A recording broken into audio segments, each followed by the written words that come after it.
태공이 처음 창조될 때 나선형으로 회전하며 열리기 때문에 분화된 이하의 빛들에도 마치 유전 정보가 전달되듯 회전의 흐름과 형국이 내재하게 된다. 즉, 태공의 한 빛이 지닌 창조적 온도에 의해 일어난 근원의 회전력이 모든 예하의 빛에 이어지는 것이다. 각주 5. 태공을 이루는 근본 창조의 빛인 한조청광은 창조적 온도에 따라 고유의 창조력을 발휘하는데 그것이 바로 회전 흐름에 의한 회전력이다. 따라서 회전력은 빛의 근원적 힘이자 속성이라 할 수 있고 이 회전력을 기초로 정화수나 승화력과 조화상생 상합력이 일어나 생명력과 조화력, 구현력이 일어난다. 따라서 태공의 모든 빛들은 기본적으로 그에 맞는 온도와 함께 회전력을 가지고 있다. 한 빛이 만상으로 분화변화 발전하는데 창조적 온도와 근원의 회전력이 중요한 요소로 작용했듯이 분화변화 발전된 존재의 빛이 다시 자신의 근본을 향하여 상승을 이루어내기 위해서는 창조적 온도와 근원의 회전력이 부여되어야 한다. 이는 창조의 빛으로부터 얻어진다. 창조의 빛을 근원으로 하위 차원의 존재의 빛이 분화변화 발전되는 창조작용이 일어나고 마지막으로 물질성이 배태되어 유형적 형상으로 가시화되는 것처럼 이를 역으로 거슬러 올라가기 위해서는 다시 본래의 창조의 빛, 도광실력이 필요하다.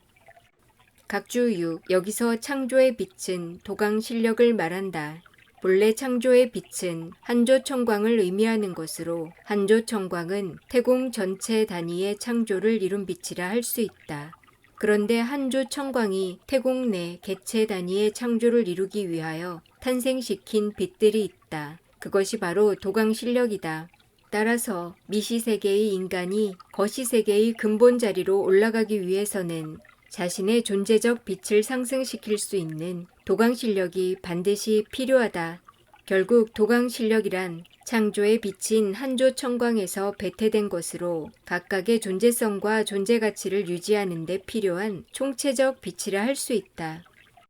즉, 한 빛으로 이루어진 거시세계의 창조 섭리는 창조의 빛이라는 매개를 통하여 물질로 이루어진 미시세계의 창조 섭리와 하나로 연결되어 있는 것이다. 각주 7. 미시세계에 반영된 거시세계의 창조 섭리를 인간의 삶에서 찾아본다면 가장 먼저 접할 수 있는 것이 생명 탄생의 원리다. 인체의 중요한 생명 탄생 공간은 자궁이다. 자궁은 생명의 잉태를 넘어 그 생명이 온전한 형상을 갖추기까지의 역할을 하는 기관으로 생명 공간에 자리 잡고 있는 또 하나의 생명 창조 공간이다. 태공이 곧 삼라만상이 창조되는 한 빛의 자궁인 것처럼 인간의 자궁에서도 생명 창조의 전 과정과 절차가 이루어진다. 자궁은 창조의 절대 공간인 태공을 본으로 만들어진다. 나선형으로 회전하며 열리는 태공의 창조 흐름과 형국처럼 자궁에서 생명이 탄생하는 과정과 절차도 상하수직 좌우수평의 십자 형태로 회전하며 나선형으로 나온다. 즉, 자궁에서 태아가 나선형으로 회전하며 나오는 것은 태공의 창조 섭리와 일맥일관일통한다. 그것이 한 빛의 창조 섭리이기에 가장 조화롭고 아름다우며 자연스러운 모습이다. 이처럼 지상에서 생명이 탄생하는 순간에도 한 빛의 창조 섭리는 적용실행 구현되고 있다. 한 빛에서 만상이 나오고 다시 한 빛으로 원시반본, 만법귀일하는 것이 태공의 창조 역사라면 태공을 비롯한 대우주의 삼라만상이 창조된 목적은 무엇일까?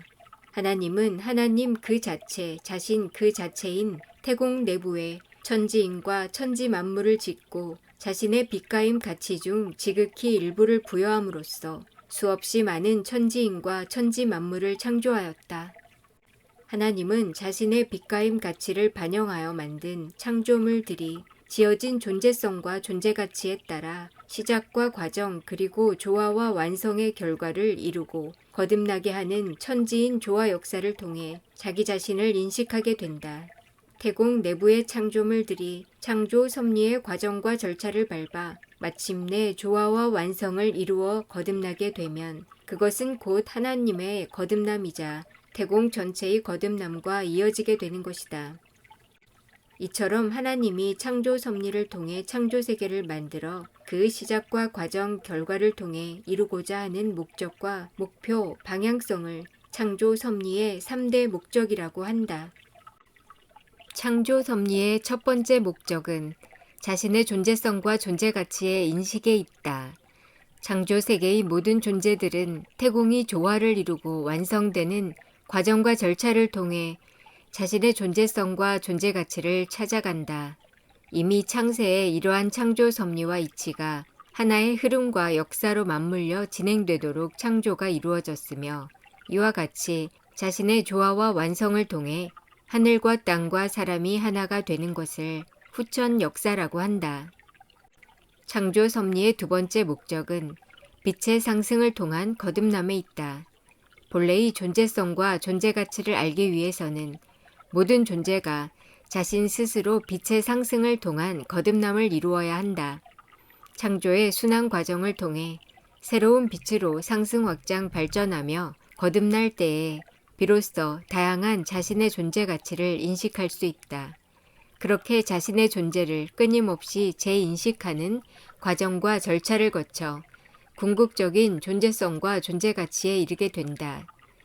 창조 섭리의 세 번째 목적은 조화를 통해 나투어지는 아름다움에 있다. 태공의 모든 존재는 하나에서 비롯되고 또한 하나 안에서 비교될 수 없는 고유한 하나다. 그래서 조화롭게 어울릴 수 있고 또 그렇게 어울리기 때문에 아름답다. 같으면 어울린다는 의미가 사라진다. 각기 다르기 때문에 고유하며 고유하기에 아름답게 어울릴 수 있다. 각각의 개체들은 빛의 상승을 통한 거듭남을 통해 마침내 극한의 빛을 나투어 서로 궁극의 조화를 이루게 되는데 이때의 조화에는 거듭난 조화로움을 통해 나투어지는 아름다움이 존재한다. 이렇게 하나님은 창조 섭리의 3대 목적에 따라 태공 내의 창조 세계의 창조물을 지으면서 하나님이 뜻한 창조 섭리의 목적과 목표, 방향성대로 그 시작을 열고 과정과 절차를 밟아 결과를 이루어낼 수 있도록 모든 존재들에게 12가지 속성을 부여하였는데 이것을 창조 섭리의 12대 속성이라고 한다.